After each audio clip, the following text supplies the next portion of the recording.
Unidos en Diálogo, un programa en el cual usted tiene la oportunidad de conocer la problemática nacional, la problemática internacional y las relaciones que tienen que ver con Honduras. Hoy es importante entender la situación mundial, principalmente porque lo que sucede al otro lado del mundo también afecta a este lado del mundo. Lo que sucede a este lado del mundo puede afectar al otro lado del mundo también. Por eso es importante conocer y entender lo que de una u otra forma puede ayudar a que la humanidad tenga la posibilidad de salir adelante y contar con sus necesidades básicas satisfechas.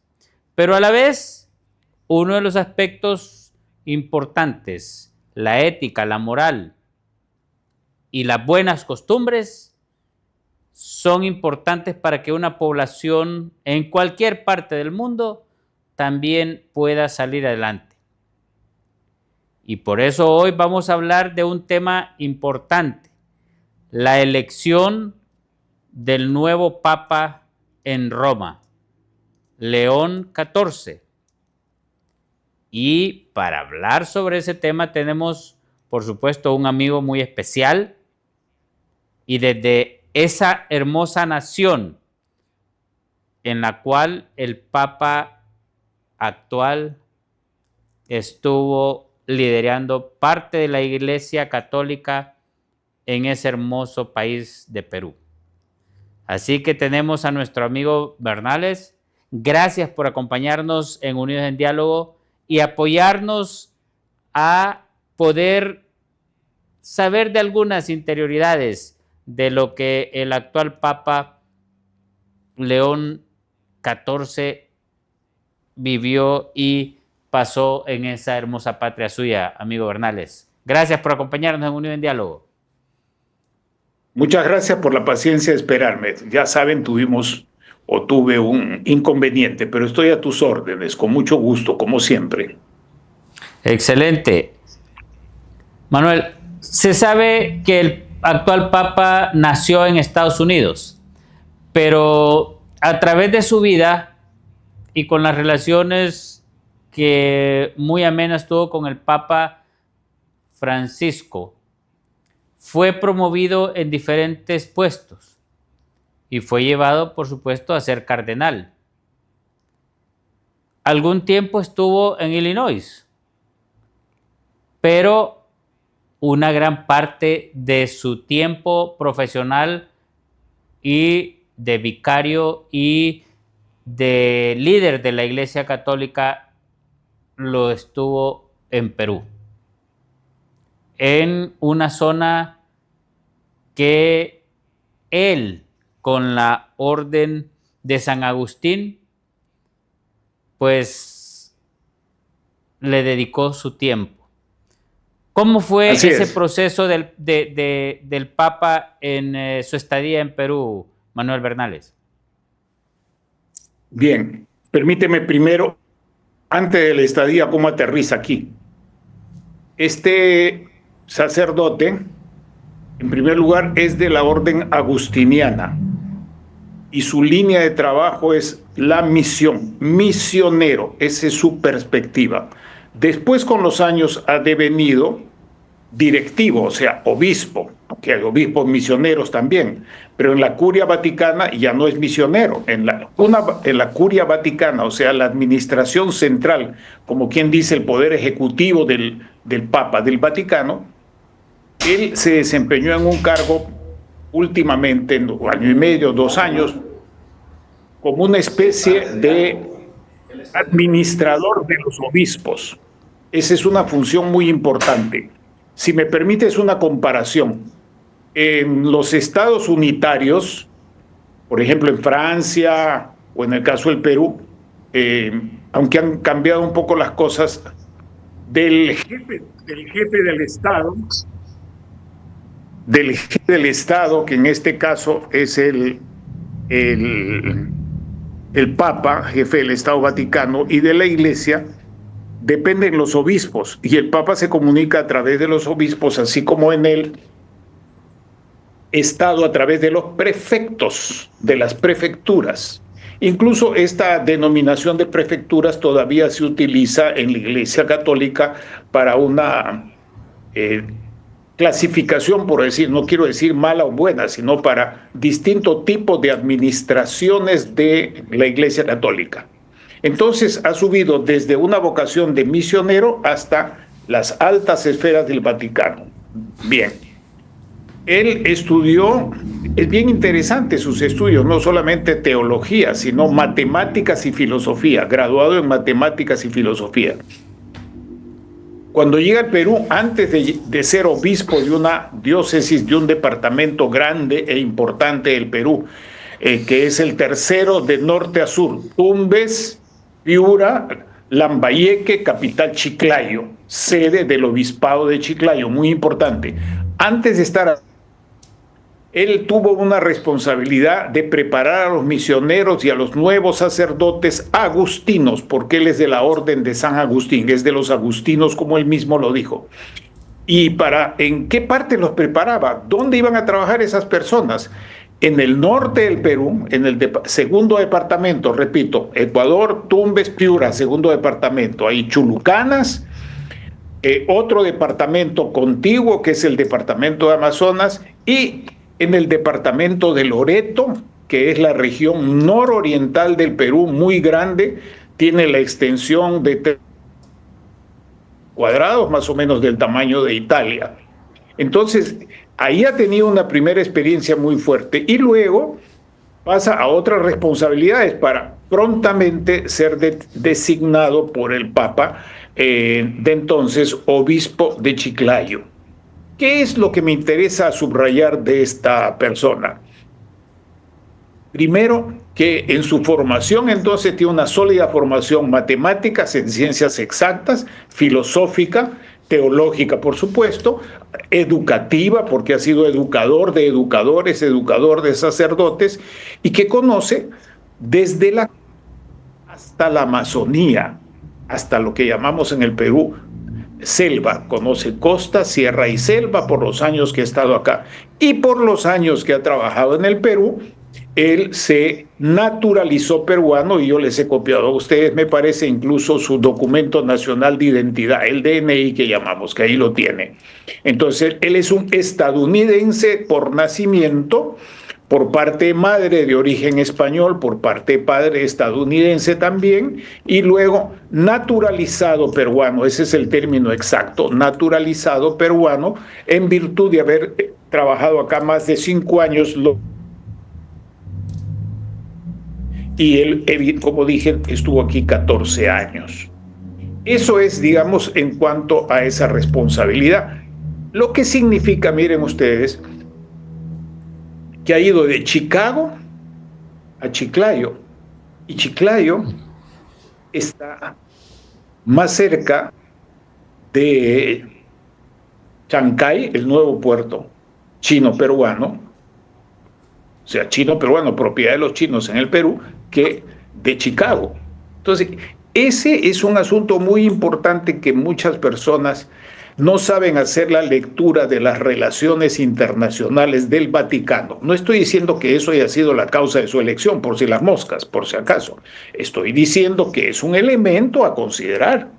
Una persona estadounidense, peruano por naturalización, que conoce la problemática económica, social, política, religiosa, cultural.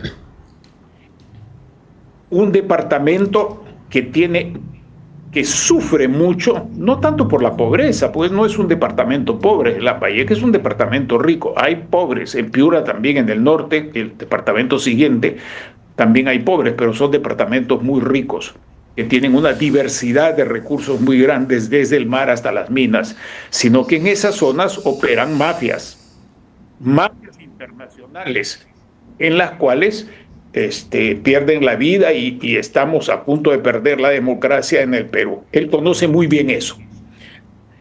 Y por otro lado, el haber estado en el Vaticano y teniendo la responsabilidad de que el Papa pasado se vincula con los obispos a través de dicasterio, de esa responsabilidad de el cardenal Prevost hoy, León XIV, eso es muy importante, porque no es lo mismo tener una relación con los que se dedican a temas, por ejemplo, sectoriales, supongamos la cultura o el arte o la filosofía o la enseñanza, lo cual está muy bien, no quiero decir que eso no sea importante, ¿eh? Estoy diciendo otra cosa, que la responsabilidad de administración de la iglesia en un territorio, el territorio de los obispos, de cada obispo, que dependen todos del Papa, los que no dependen de una orden religiosa, es una cosa muy importante.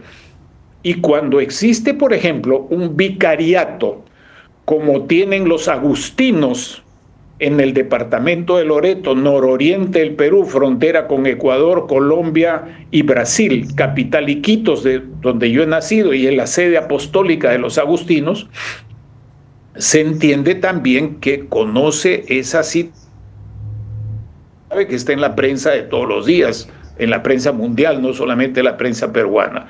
Eso hace que esta persona, pues, para decirlo en breve, tenga un antecedente de su preparación, de su vocación de misionero, de conocimiento de un territorio determinado durante 14 años, no solamente su parte, él ha sido también segundo vicepresidente de la Conferencia Episcopal del Perú varios años, no muchos, pero eso es muy importante, y que conoce costa, sierra y Amazonía, y en la Amazonía los agustinos son los que tienen la diócesis de ese enorme departamento y cuya capital es Iquitos. Eso es una cosa muy importante porque tienes problemas de religiosos vinculados a problemas sociales en territorios muy diferentes. Y eso es muy importante en la experiencia tanto de un estadista y en particular un papa. No solamente es un hombre de fe, un hombre religioso, es un estadista. Eso es lo que me gustaría a mí subrayar en la carrera de esta persona que ha sido formado en aulas y en la práctica camino a ser un estadista. ¿Por qué? Porque la Iglesia Católica no es solamente religión, es el Estado Vaticano, que tiene muchos centenares de años de existencia, una diplomacia de las más efectivas y antiguas, un servicio de inteligencia o información, como se le quiera llamar, muy importante, comunicaciones y embajadas en más de 90 estados del mundo, y con una presencia en organizaciones Unidas, en la UNESCO, que yo conozco más a fondo, pero también en la ONU y en otras organizaciones mundiales.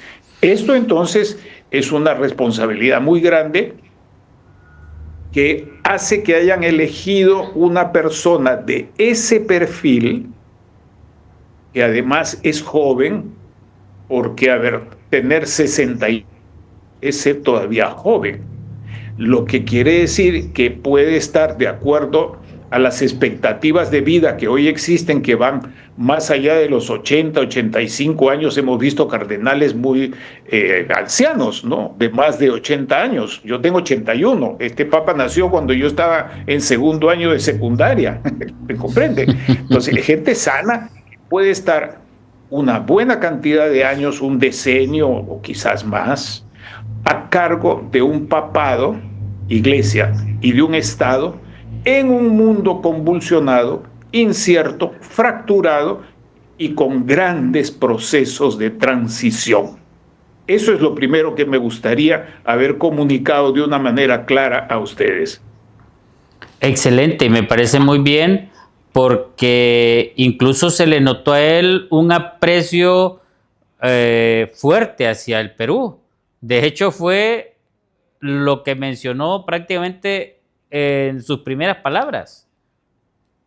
Así es, y eso me permite pasar a otro punto muy importante para tu programa, y es el siguiente. Mira, si tú recuerdas, o si recordamos todos, la emisión de esa proclamación del Papa, se van a dar cuenta de dos cosas, de varias, pero me quiero concentrar en dos.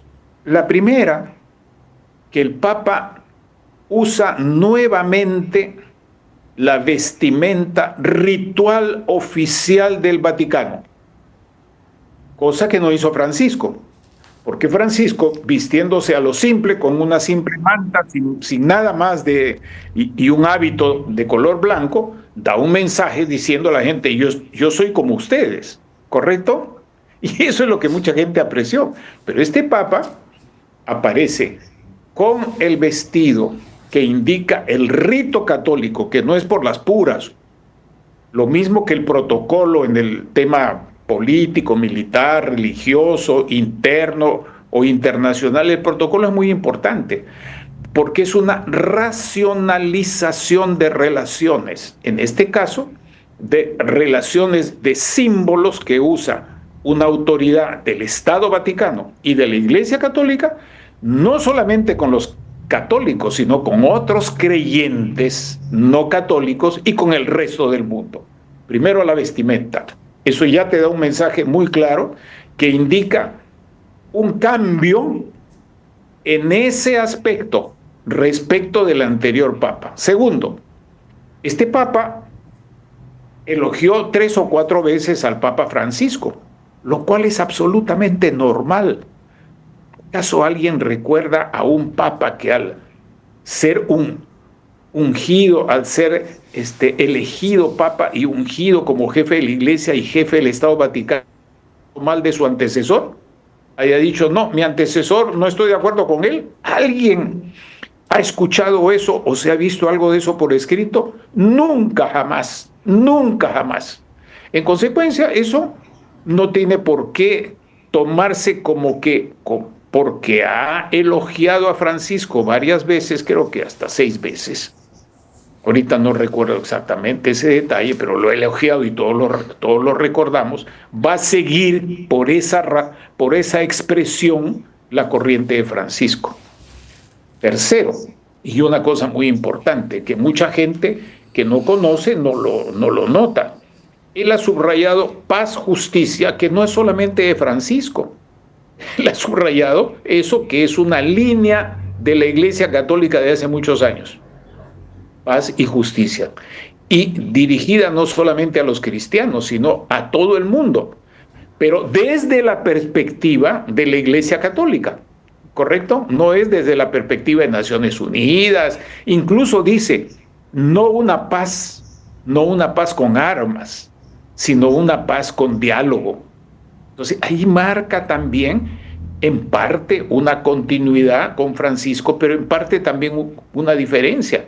Y es que subraya que lo que está planteando es desde el punto de vista estricto de la tradición cristiana, católica, romana y apostólica.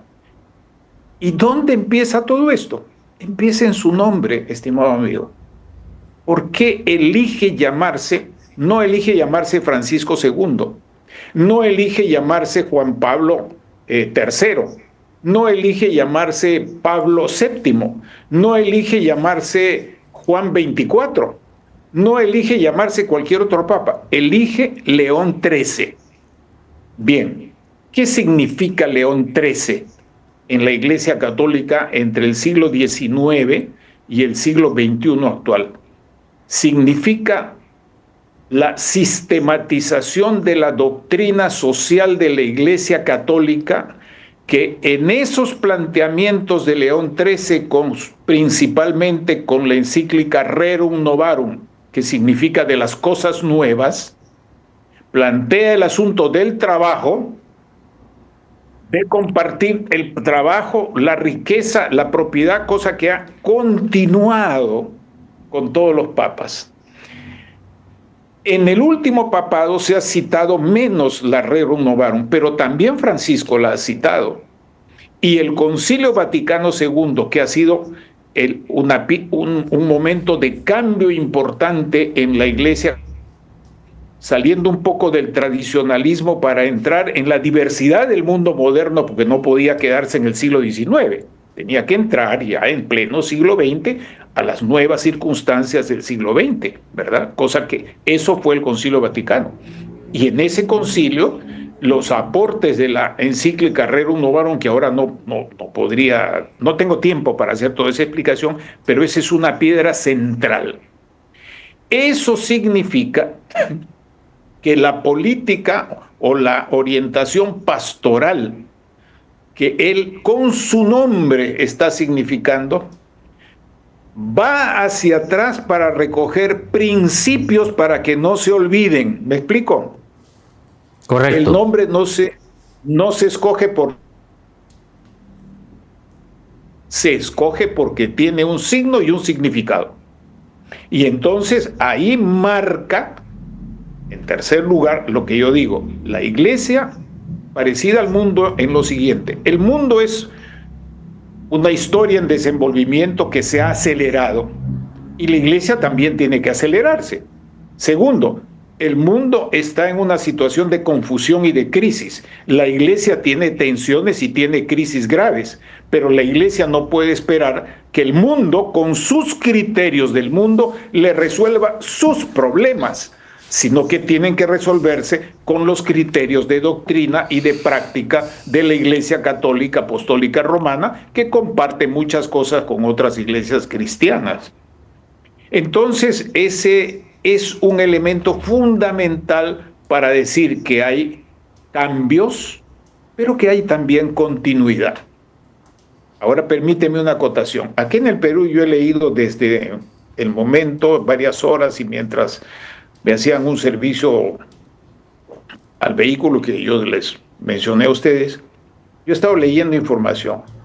Y hay gente que interpreta esto desde un punto de vista político y aún politiquero. O sea, gente educada, pero que quieren interpretar todo, y otros no educados que hablan pachoterías, cosas populares que yo las respeto, pero rigurosa, ni religiosa, ni geopolítica. Entonces ponen, por ejemplo, está contra Trump, porque hizo una declaración contra Vance, está contra Vance. Que otros han recordado ahí que fue acusado de encubrir un delito contra menores. Pero también la información dice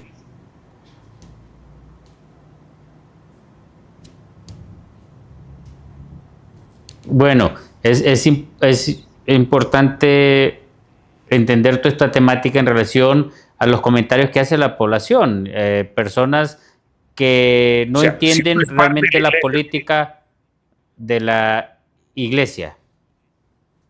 Así es, tiene que entender eso. Y te doy otro ejemplo, que no sé cómo lo tomarán ustedes, pero tú sabes que yo he vivido 10 años en Honduras. Y he vivido en total casi 15 en América Central, Nicaragua, he trabajado incluso en el Caribe hispanoparlante, no el Caribe anglófono ni el Caribe inglés, sino el Caribe hispanoparlante. Muy bien. Una cosa que ha sorprendido a algunos acá en el Perú ha sido ver a Monseñor Rodríguez Maradiaga, que ha sido citado 5 o 6 veces por fuentes internacionales periodísticas vaticanistas especializados en el tema Vaticano, como una persona de confianza y seguidor de la línea de Francisco. Pero todos sabemos que en Honduras se le ha echado mucha bosta, se le ha insultado, se le ha acusado de crímenes y de cosas que nunca se han probado. Y uno en las reuniones previas que se llaman las congregaciones, distintas agencias de prensa que han estado grabando, yo he seguido bastante, 2, 3 agencias, incluida la agencia Vaticana, por supuesto, que está en los canales cables, EWTE, y también Pax y otras más, laicas, France 24, Deutsche Welle y otras más. Bueno, ahí se ha visto varias veces a Monseñor Rodríguez Maradiaga participando de las reuniones, no como elector, sino que como cardenal que está en situación. Y sin embargo, hay mucha gente, o X gente, espero que no sean muchos, que todavía en Honduras siguen insultándole y siguen acusándole no solo de faltas, sino de delitos. Esto me consta, pero hay que decirlo porque eso es no entender el mundo y eso es guiarse solo por lo que uno piensa sin tener la más mínima preocupación de chequear, de confrontar lo que piensa con la realidad. Lo mismo están haciendo con este Papa, lo mismo hicieron con Francisco. Con Francisco, los que desde un punto de vista cultural, ideológico, político, de grupos de interés, de partidos o de estados, dijeron, este Papa es de izquierda, un poco más era marxista-leninista, ¿no? Un poco más eso. ¿Qué hacían? Tomaban algunas frases del Papa, dichas en un avión, una de las primeras cuando fue a Chile, ¿recuerdan? Cuando dijo que él quién era para juzgar a un homosexual o cosas así. Pero confunden lo que son declaraciones con lo que son documentos pontificios firmados y ejecutados por la Iglesia Católica, por concilios o por cada papa. No es lo mismo, por ejemplo, no es lo mismo que yo esté improvisando una conversación a que yo lea un documento que he preparado con un año de anticipación asesorado por gente de todo el mundo. ¿Me explico? Así es, correcto. Entonces juzgan el papado de Francisco como si fuera opuesto en cuestiones de doctrina y de práctica al papado de Juan Pablo II. Grave error. Los propios vaticanistas dicen, y pregúntenle ustedes a los obispos allá, inviten a hablar a Monseñor Madariaga, que es el único cardenal importante que hay allá, ¿no? En este momento, y está en edad de seguir actuando.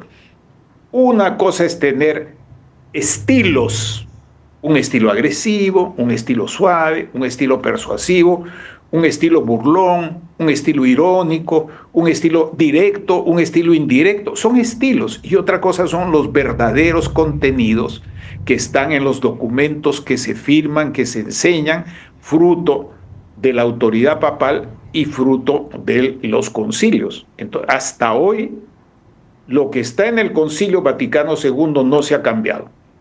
Tal vez el cambio, no tal vez, en este momento el cambio más importante que se está discutiendo a nivel mundial como si fuera un sacrilegio, y hay mucho miedo en este asunto, sobre todo en Europa y en sectores conservadores que tienen sus razones y que hay que respetar, no con criterios de partido político o de Estado o de grupo de interés, sino viendo cómo eso se da dentro de un diálogo interno con tendencias dentro de la Iglesia Católica, Apostólica y Romana que siempre han existido y siempre van a existir. Entonces, entre un papado y otro no ha habido ninguna diferencia de doctrina o, como dicen en la jerga eclesiástica, de dogma. Ninguna. La mayor diferencia parece estar ocurriendo con el tema de la sinodalidad. Para decirlo en términos sencillos, la sinodalidad vendría a ser algo así como la participación popular en el gobierno de los obispos. Que se reúnen los obispos en un sínodo, por ejemplo, el sínodo amazónico, que el Papa Francisco de la Orden Jesuita se lo encargó a Monseñor Barreto, peruano, que también ha estado ahí no como elector, sino en la parte previa que se llama las congregaciones, porque se congregan a conversar y a hacer política del Estado Vaticano y de la Iglesia Católica. Y de esas conversaciones libres, pero entre ellos solamente, surge luego el concilio y toman decisiones. Ninguno de los 13 más votados para ser papa fue elegido, sino el que estaba, según algunas fuentes, en el 14º o 16º lugar, que es Monseñor Prevost. Entonces, la sinodalidad sí va a ser discutida, y como ha ocurrido en otras veces. Si la Iglesia en este periodo de este Papa, pero no solo por él, sino por el resto de la Iglesia y de sus relaciones con otras iglesias, dice, bueno, está bien la participación de los laicos en la gestión de la Iglesia Católica, pero no vayamos muy lejos. Pero eso no quiere decir que se elimine. Simplemente se bajaría el estilo, el tono de eso. Y en otras cosas. Vamos a ir a una pausa, Manuel, porque necesitamos profundizar un poquito más en esa caracterización que se hizo de los papas. De hecho, desde Juan Pablo II al sucesor de Juan Pablo y luego a Francisco y el actual. Las diferencias que la población ve y que algunos políticos quisieron utilizar a su favor y otros en contra. Vamos a ir a una pausa y ya retornamos para que profundicemos un poquito también sobre ese tema, para quitar ese velo que perjudica de una u otra forma a la Iglesia Católica también. Vamos a la pausa en Unidos en Diálogo y ya retornamos. Unidos en Diálogo, un programa en el cual usted tiene la oportunidad de conocer, enterarse de la problemática nacional e internacional que tenga que ver con nuestro país. Hoy estamos abordando un tema de interés nacional e internacional, lo que nos ha acontecido en la nueva elección del Papa León XIV.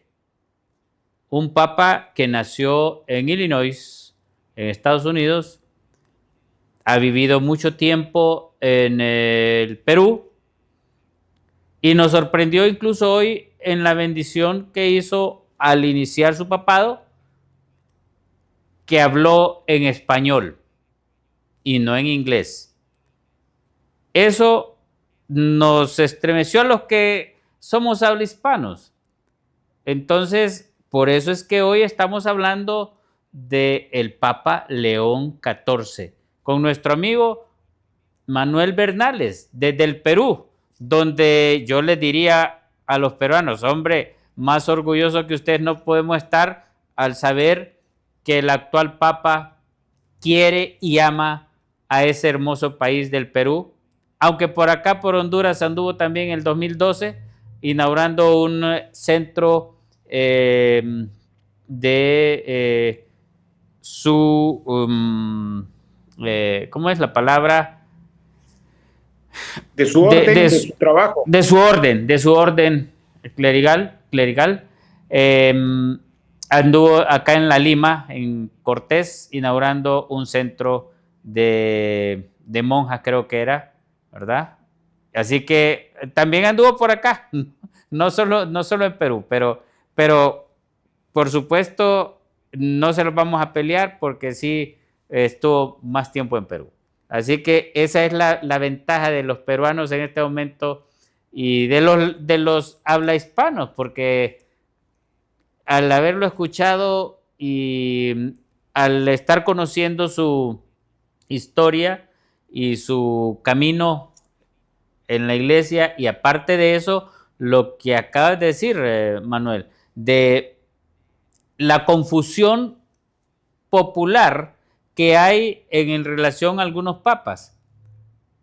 Por ejemplo, el caso de Juan Pablo II, que fue cuando se aplicó prácticamente lo de la perestroika, pero también países como el nuestro fue cuando se trabajó mucho lo de la condonación de las deudas externas de estos países, donde el cardenal Rodríguez actuó de la mejor forma también, de la cual le admiramos por esa su labor hacia nuestra querida patria Honduras. Esa confusión que después entró con el sucesor de Juan Pablo, un hombre rígido, luego con el Papa Francisco, que algunos se aprovecharon y lo sintieron como propio, tirado a la izquierda, y otros de derecha criticando eso, cuando sabemos que la Iglesia Católica, como tú lo dices, tiene que ver mucho el concilio. Y la forma de la Iglesia Católica es, en ese sentido, muy difícil que pueda ser también confundida por los que conocen de la Iglesia. Pero sí, los que no conocen, entonces tienen esa dificultad de distinguir, de tal forma que ahora que dicen que el Papa León XIV nació en Estados Unidos, pero lo tiran también a cuestiones políticas, cosas que nada que ver en ese sentido, Manuel. Sí. ¿Aló? Sí, estamos bien. Ya, ok. Es que Le entran escuchamos. llamadas como... Mira, Sí. eh, yo voy a decir algunas cosas que algunas personas pueden chocarle. A mí no me importa. Yo hablo con respeto y con argumentos. Mira, si recuerdan, si tienen a la mano la grabación, van a ver al Papa cuando empieza, aparece con el atuendo, el vestido de protocolo eclesiástico. Que ya tiempo no No se miraba. solamente, así es. Bueno, eso es un mensaje, eso es muy simbólico. Imagínate que un judío entre a una reunión eclesiástica sin el kippah, sin esa cosita que usan los papas que viene de la religión judía, porque el cristianismo originalmente era una secta judía, cuando empieza. Eso históricamente es así, ¿no? Pero si no usa su símbolo y su signo, está usando sus signos y sus símbolos que corresponden, que no usarlos da un mensaje popular para acercarse al pueblo, pero no quiere decir que esté en contra, no quiere decir que Francisco haya estado en contra de los signos. Él quería simplificar las cosas y más en un estilo bonaerense, popular, acercarse a la gente y eso es válido. Así es por lo que era jesuita, pero hay una cosa que yo rescato en eso, aunque no lo diga mucha gente, pero yo sí quiero decirlo. La orden de los jesuitas se crea como una especie de ejército al servicio del Papa, por eso tienen un jefe de la orden que se llama general, el general de la orden, que hoy es un sacerdote muy preparado venezolano, que lo han elegido los jesuitas, ¿ok? Bueno, eh, el fundador de la orden primero fue un aristócrata de aristocracia provinciana de Navarra, de la región de Aragón por allá, Pamplona, esas zonas, que lucha para que entra en la guerra contra Francia para que Fernando el Católico, que ya se había avanzado mucho en la unificación de España. Por primera vez se habla de España, antes no existía el nombre de Estado de España, por si acaso, es otra cosa que la gente ignora. Entonces, en esa guerra él sale herido y cuando sale herido, en su restablecimiento sufre una conversión. Ignacio de Loyola, de esa familia de militares y aristócratas provincianos, era un guerrero, un militar. Y en su conversión, él junta dos cosas. San Francisco de Asís, mendicante, incluso en su atiendo, en su saya, muy pobre, con la obediencia al Papa, que es el jefe de la iglesia. ¿Me explico? Bueno, eso es lo que Francisco también hizo. El estilo de franciscano, por eso escogió Francisco. Había que entender eso. Había que entender que eso es un signo y un símbolo para poder acercarse a la gente, al mundo. Y este Papa, que ha trabajado de la mano con este Papa, pero que su formación se ha realizado su periodo formativo está en los otros papas. Y él viene de una tradición agustiniana. Y Agustín de Hipona, que muchos dicen era un africano, no, Agustín de Hipona estaba en África, pero esa parte de África era el Imperio Romano en esa época de San Agustín, uno de los padres de la iglesia. Ser padre de la iglesia no, es algo muy especial que lo coloca por encima de los otros, ¿no? Entonces, esas cuestiones hay que entender, ¿no? Y este Papa, el actual, no reniega de Francisco, pero no reniega tampoco de los otros. Y te voy a decir que eso empieza con tres cosas que se ha visto. La primera, recuerdan que él está leyendo un papel escrito a mano, que lo ha improvisado antes de salir, por eso demoraron un poco en la salida del Papa. Si la comparas con otras salidas, fueran más rápidas. Segundo, en la única parte en la que él improvisa verbalmente, que se ve que improvisa verbalmente, que deja a un lado el papel que está leyendo, es cuando no habla del Perú, la palabra Perú no aparece, aparece la palabra Chiclayo. porque Chiclayo es la sede apostólica donde él trabajó como obispo de Chiclayo, ¿ok? Entonces, no hablo de Perú. Y él es un estadounidense naturalizado peruano, porque la ley peruana no te obliga, te posibilita que después de 5 años continuos trabajando en el Perú tú puedas iniciar, como en Honduras, en otras partes, con variantes, ¿no? Pero el principio es el mismo. Así es, puedas naturalizarte. Por eso se habla de naturalización. Alguna gente dice nacionalización. El término jurídico que se emplea en el Perú, que emplean mis amigos vaticanistas y abogados, es la naturalización que yo repito. Entonces, esos son elementos muy importantes. Lo que él dijo, lo escribió antes de salir. Eso es lo que a mí me parece. Si estoy equivocado, me corrigen, por favor, ¿no? No tengo ningún problema en admitir un error. Así es. Y la otra cosa, lo que se oyó fue que él dijo Chiclayo, no dijo Perú, que es muy importante, pues está haciendo referencia a una parte de la nacionalidad peruana.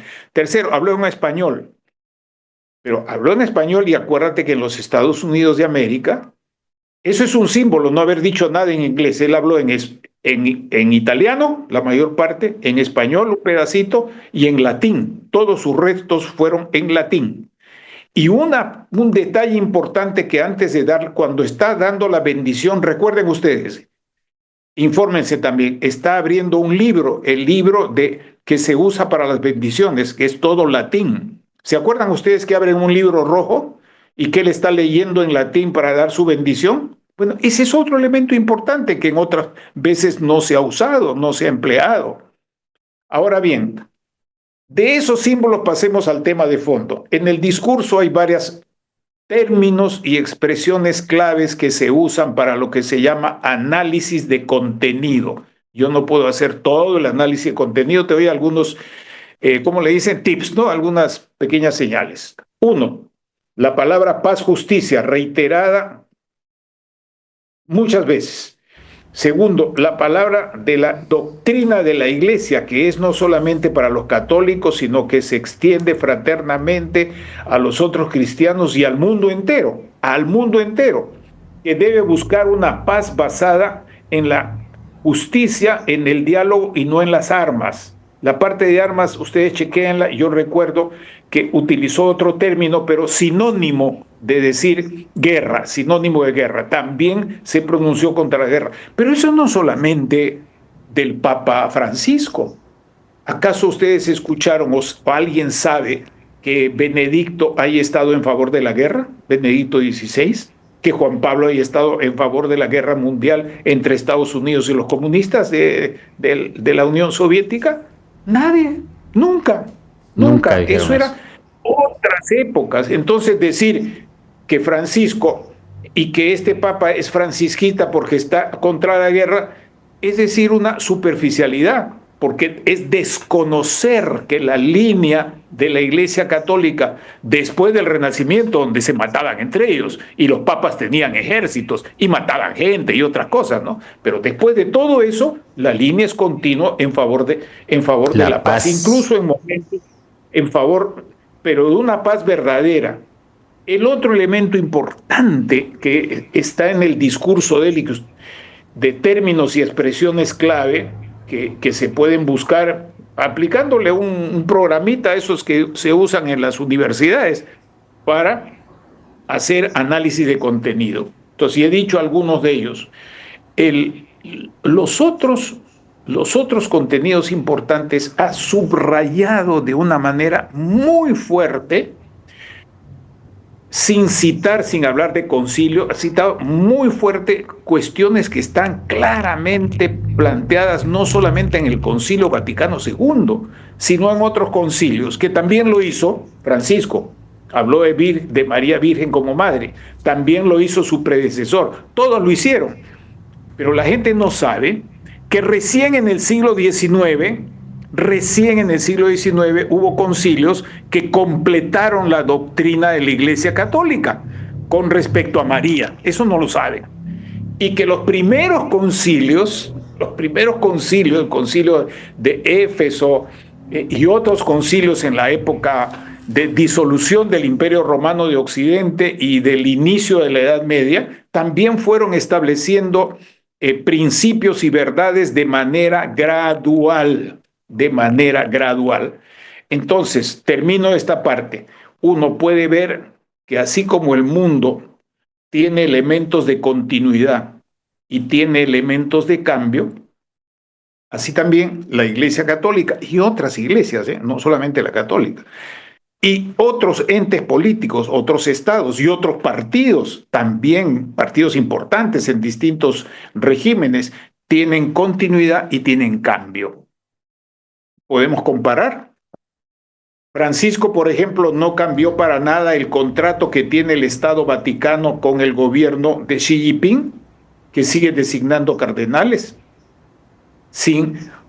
Hay una negociación, pero eso está así. Ahora, ¿eso es una traición? No, eso es un hecho marginal en el conjunto de la política vaticana para con el mundo. Pero mucha gente se fija en eso y otros ni siquiera saben. No saben que un cardenal en Mongolia, uno de los votantes, tiene solamente 300 habitantes y que España no tiene nuevos cardenales. Francisco no visitó a España. Este nuevo papa no habló en inglés, pero sí habló en español, en italiano, en latín, y el latín es la madre de los idiomas romances: español, francés, portugués, italiano, por supuesto, pero también el rumano, cosa que mucha gente no sabe. Y que en los Estados Unidos hay un importante núcleo de católicos. De ese importante núcleo de católicos hay en el este de los Estados Unidos, en la zona tradicional demócrata, aunque ellos han votado ahora por Trump, pero es una zona tradicionalmente demócrata de los viejos 13 estados fundadores. Hay un fuerte núcleo católico tradicional. Los Kennedy eran católicos. Y el padre de Kennedy era un contrabandista, por favor, no nos olvidemos de eso. Ahí está su riqueza. Y por otro lado, en el otro extremo, en la parte sur y sur pacífico de los Estados Unidos, está California, Texas, Florida en el otro lado, donde los hispanos o latinoamericanos, como se dice, o lusoamericanos, para referirse también hay brasileros, también hay filipinos, son católicos. Y el conjunto de los mexicanos son acérrimamente guadalupanos. Y la Virgen de Guadalupe no ha sido inventada en México, viene tomada de Guadalupe de España, cosa que mucha gente tampoco sabe. Entonces, en síntesis, quiero decir que este papado se presenta con factores de continuidad y con factores de cambio que es natural que se den. No puede ser que se siga rígidamente una línea en un mundo que no tiene una sola línea, que tiene varias. En un mundo que la gente está preocupada por el día de ayer. ¿Qué hora es? Ya pasó. Están preocupados por el instante. Están ocupados por la opinión. Están ocupados por la sensación. Estamos, yo también, ocupados por el consumo y otras cosas. Pero no estamos viendo el futuro. Y la lectura que hay entre los actores políticos, no todos, y la lectura de la Iglesia Católica, Apostólica y Romana, como de otras iglesias cristianas que hay en Ucrania, que hay en Moscú. Uno de los papables, por ejemplo, es el designado que era papable, estaba en la lista, de origen italiano, es el patriarca en Jerusalén. Son iglesias cristianas. Están matando cristianos en Sudán, están matando cristianos en otras partes. A Francisco le acusan de no haber dicho nada de esto y de sí haberse metido para que le den la paz a la gente del FMI, de las FARC y del Ejército de Liberación Nacional, que ya no son ni guerrilleros, lo que son traficantes armados. De esas cosas se le acusan, ¿verdad? Eso todo el mundo lo sabe, no estoy diciendo nada nuevo. Pero hay cosas que tienen relativa explicación, porque en un momento determinado el Papa, como Papa, y el Vaticano puede decir, bueno, a pesar de lo que puedan malinterpretarse, tenemos que intervenir para tratar de hacer algo que les resulte bien, como dicen en mi tierra, por chiripa o porque está bien pensado. Esa es otra cosa, porque en la acción humana no hay garantía absoluta de algo. Manuel. Pero sí hay estados, termino con esto, permíteme, sí hay estados que tienen un aspecto en común con el Estado Vaticano. Por ejemplo, el Estado de Irán es una república islámica que tiene elecciones, presidente, congreso, etcétera, pero mandan los ayatolas. Es un Estado eclesiástico, cuasi monárquico, pero que mira hacia el largo plazo, porque ese estado es más antiguo que todos los otros estados, que muchos estados del mundo y tiene experiencia. Y la China es otro estado que ha tenido cambios importantes, muy grandes, y que mira hacia adelante, y que tiene un factor tecnológico. Mientras tanto, Europa dividida en 30 estados. La Unión Europea no tiene un mando único, no tiene una presidencia, tiene un legislativo y cosas así para ponerse de acuerdo en algo. Ni siquiera se han podido poner de acuerdo en algo muy ventajoso para Europa, con sus costos, pero muy ventajoso, que es el acuerdo con el Mercosur. Y Estados Unidos, todo el mundo sabe hoy día cómo está fracturado, ¿no? No estoy diciendo nada nuevo. Bueno, este hombre, termino con esto, tiene una relación por haber estado en el Vaticano con los obispos, no solamente hispanohablantes o del Perú o de Honduras, sino estadounidenses, europeos y de todo el mundo. Entonces, eso da un criterio de la Iglesia Católica para su administración interna, que no tiene los mismos criterios de otros. Y este Papa, que nadie lo mencionaba como cardenal, por lo menos entre los 3 primeros, sino el 13º, 15º lugar, por rellenar los nombres que hacen algunos periodistas, sale elegido cardenal con estas consideraciones que con toda sinceridad y con todo respeto estoy compartiendo con ustedes. Excelente. Pero como ya estamos finalizando el programa, no nos queremos ir sin conocer su criterio en relación a lo que ya reaccionó Putin y lo que ya reaccionó Donald Trump. Brevemente, Manuel, porque ya estamos finalizando. Mira, esas reacciones tienen 2 dimensiones. Una dimensión diplomática, porque es un jefe de Estado que comparte, aunque ellos son miembros de los 5 superdueños de Naciones Unidas del Consejo de Seguridad, 5 con derecho a voz y a voto y a veto, el Vaticano cumple una función importante como observador en el sistema de las Naciones Unidas. Yo conozco el detalle, por ejemplo, de la UNESCO, donde además tienen una especie de ONG, un centro UNESCO que en realidad es un centro productor de inteligencia internacional, de geopolítica, de asuntos sociales. En síntesis, lo que digan ahora está en el código diplomático. En el código diplomático. Y el código diplomático hoy es buscar por parte de Putin, por parte de todos los grandes actores, no solamente que sigan sus declaraciones duras, sino que tengan acompañantes para poder solucionar problemas. ¿Me explico?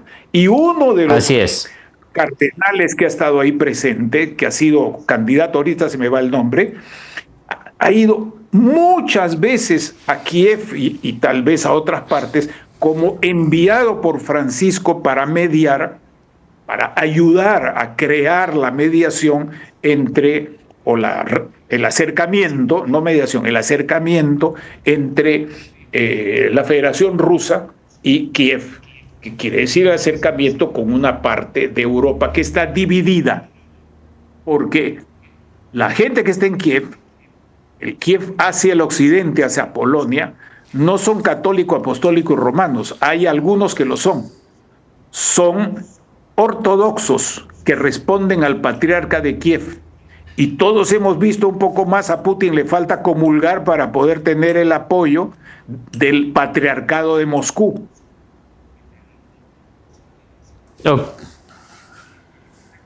Ok. Gracias, Manuel. Una excelente cátedra, Una excelente información. Creo que tenemos que hacer un segundo espacio, tal vez la próxima semana, para profundizar un poquito más sobre esta temática, que es muy importante porque tiene que ver con la paz y la tranquilidad de los pueblos del mundo, y entre ellos principalmente de América del Sur, América Central y América del Norte.